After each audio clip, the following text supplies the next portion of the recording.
इस तरह से इस देश में क्रिप्टो क्रिश्चियंस की संख्या कितनी हो गई है, किसी को कोई अंदाजा नहीं है। क्रिप्टो क्रिश्चियन का मतलब यह है कि आपने मतांतरण तो कर लिया है, आप हिंदू या सिख से क्रिश्चियन बन गए हैं, लेकिन आपने नाम नहीं बदला। दो कारण हैं। एक, हिंदू पहचान से आपको जो लाभ मिलता है उसका फायदा उठाने के लिए। दूसरा, अगर आप उस वर्ग से आते हैं जो आरक्षित वर्ग है, तो आरक्षण का लाभ उठाने के लिए।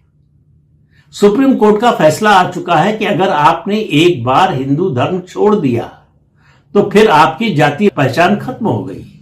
फिर जातीय पहचान के कारण आपके हिंदू धर्म में जो लाभ मिलते थे वो सब लाभ मिलना तुरंत बंद हो जाना चाहिए। लेकिन ये सब धड़ल्ले से चल रहा है देश में। इनको मैं कह रहा हूं, ये दीमक है। ये अंदर से खोखला कर रहे हैं समाज को और देश को।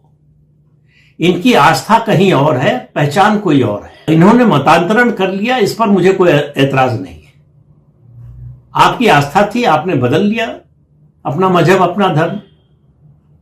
लेकिन आप में इतनी हिम्मत होनी चाहिए, इतना नैतिक साहस होना चाहिए कि आप बताएं, ये कह सके, ये बता सके, दिखा सके कि हां, हमने मतांतरण कर लिया है, हमने हिंदू धर्म को छोड़ दिया है। तो हिंदू धर्म को छोड़ दिया तो हिंदू धर्म की पहचान के साथ क्यों जुड़े हैं? किस फायदे के लिए? उसका सिर्फ एक ही उद्देश्य है, हिंदुओं को मूर्ख बनाना, और हिंदू मूर्ख बनने को तैयार रहते हैं। वरना आप बताइए, शर्मिला टैगोर, इस देश के लोगों ने सर आंखों पे बिठाया, उनकी फिल्मों को सुपरहिट बनाया। और ये आमिर खान, इसने 3 शादियां की हैं, तीनों हिंदू महिलाओं से की है। उसका उद्देश्य क्या था? ऐसा क्यों है कि आमिर खान जैसी सेलिब्रिटी को कोई मुस्लिम लड़की पसंद ही नहीं आई, कोई मुस्लिम महिला पसंद ही नहीं आई शादी के लिए? उसके पीछे उसका उद्देश्य था मुस्लिम आबादी बढ़ाना, डेमोग्राफी बदलना। ये कोई मतलब सामान्य बात नहीं है, ये कोई सहज बात नहीं है कि किसी से प्रेम हो गया, उससे शादी हो गई। हम मान लेते हैं कि प्रेम हो गया, किसी हिंदू लड़की से ही हो गया, आपने शादी कर ली। स्पेशल मैरिज एक्ट में क्यों नहीं किए? क्यों उसका धर्म परिवर्तन कराया? और क्यों नहीं आपने धर्म परिवर्तन कर दिया अगर इतना प्रेम था तो? जब प्रेम था तो प्रेम के बीच में धर्म मजहब कहां से आ गया? तो संविधान ने तो इसके लिए व्यवस्था की है कि आप दोनों जो है अपने अपने मजहब पर कायम रहे और शादी भी कायम रहे। लेकिन आपका वो उद्देश्य तो है नहीं। प्रेम आपका उद्देश्य पहले दिन से नहीं था। पहले दिन से आपका उद्देश्य डेमोग्राफी चेंज करने का था, मुसलमानों की आबादी बढ़ाने का था। तो ऐसे जितने लोग हैं जो मुसलमान बने हैं या जो ईसाई बने हैं, उनको अपनी वास्तविक पहचान बताना चाहिए। आजादी के बाद ऐसे सिने स्टारों की भरमार है जो मुसलमान थे, जिन्होंने हिंदू नाम रखे। देश का बंटवारा धर्म के आधार पर हुआ था। मुसलमानों ने कहा हम हिंदुओं के साथ नहीं रह सकते, इसलिए हमको अलग देश चाहिए अपना। पाकिस्तान बन गया। तो ये हिंदुस्तान में जो रह गए, बड़े बड़े नाम हैं, दिलीप कुमार, असली नाम यूसुफ खान था। सवाल यह है कि उनको ये हिंदू नाम रखने की जरूरत क्यों पड़ी? क्यों अपने असली नाम से, अपनी असली पहचान से लोगों के सामने नहीं आए? तो ये जो धोखे का खेल है, ये दरअसल ये दीमक है जो देश को, समाज को अंदर से खोखला कर रहे हैं। और खास तौर से ऐसे लोग जो हिंदू से मुसलमान या क्रिश्चियन बने हैं, वो इस देश की संस्कृति और सभ्यता के खिलाफ जितना है उतना जो मुसलमान पहले से है वो भी नहीं है। वैसे तो जो है इस देश में जितने मुसलमान हैं, ये कल के डरपोक या लालची हिंदू थे जो डर से या लालच से कन्वर्ट हो गए। और सऊदी अरब के लोग कहते भी हैं, उनके देश के शासक कहते हैं, भारत और पाकिस्तान के मुसलमान असली मुसलमान नहीं है, ये कन्वर्टेड है, कन्वर्टेड हिंदू है।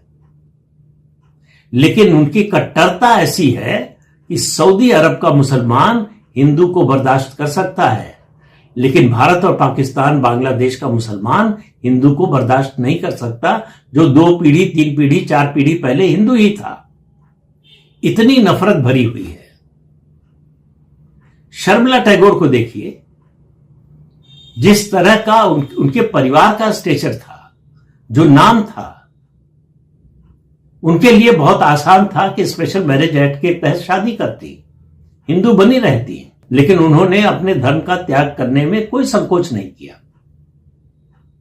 और आज वो कह रही हैं कि एक ईश्वर को मानने वालों की संख्या बहुत है, इसलिए जो है हिंदू देवी देवताओं का नाम नहीं होना चाहिए, नहीं लिया जाना चाहिए।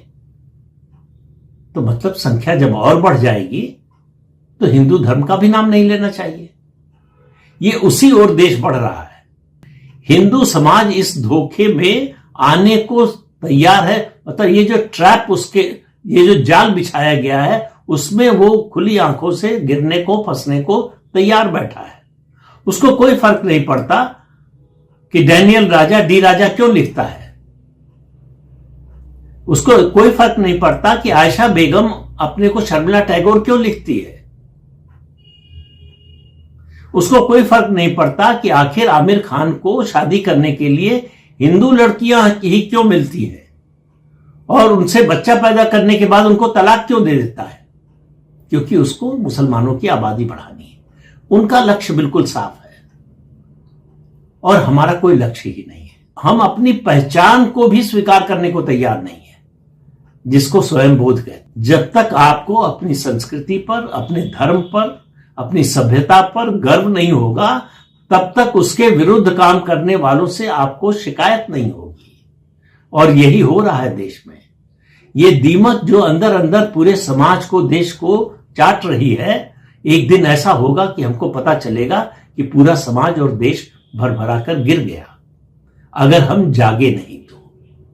और जागने का मतलब है अपनी अस्मिता, अपनी पहचान। और इस बात को समझिए कि आपके साथ धोखा क्या हो रहा है, किस तरह से हो रहा है, किस बात की आड़ में हो रहा है। आखिर सवाल यह भी तो उठना चाहिए कि डॉक्टर कलाम को अपनी धार्मिक पहचान छिपाने की जरूरत क्यों नहीं पड़ी, और शर्मिला टैगोर को क्यों पड़ी, दिलीप कुमार को क्यों पड़ी?